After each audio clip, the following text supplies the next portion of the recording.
भैया बात है ना पाए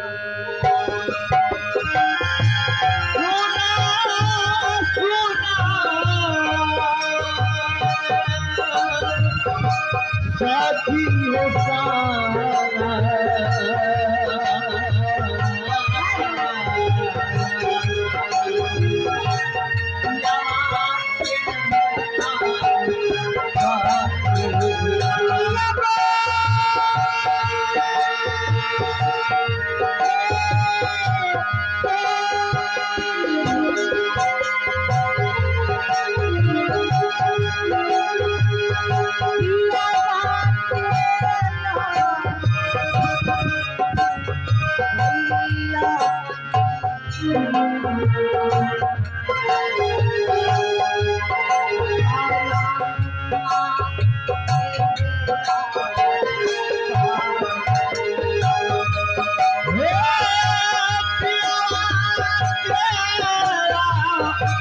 भैया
जीव के सब चीज के लगन लागे छे, जाइयो वाला के लगन आवे छे, आबैयो वाला के लगन आवे छे।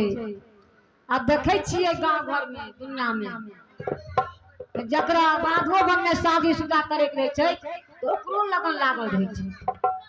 भाई के शादी क्या ले छथिन ओकरो लगन लागल रहे छे।